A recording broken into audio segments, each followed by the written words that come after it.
everyone. So for this week's Shaywitz discussion, I'm going to be doing question number 1. So a little bit of the history. One of the things was that in 1861, a 51-year-old man was taken under the care of Paul Braca. He was hospitalized for 2 decades. He had neurological problems, epilepsy, loss of speech, paralysis of his right side. He could only say the word tan. This became his nickname. He could, even though he had all these deficits, he could still understand spoken language. He passed away after only being Braca's patient for a week. They then studied his brain after. They realized that he had a large lesion on the surface of the left frontal region of his brain. So this area just behind the left temple is now known as Braca's area. And I thought this was interesting. I mean, I had heard that before, the name, but I didn't really know where it came from.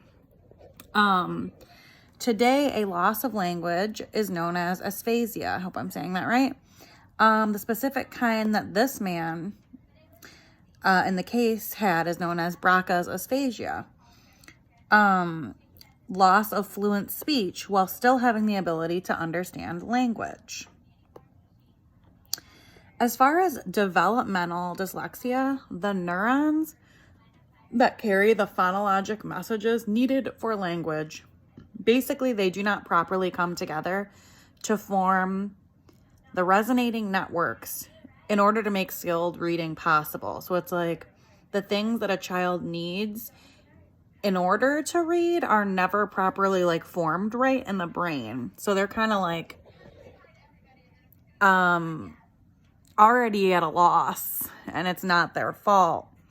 So also I highlighted in the book, basically it's like the neural system necessary for phonologic analysis is basically miswired, as they put it, and the child is left with a phonologic impairment that interferes with their spoken and written language.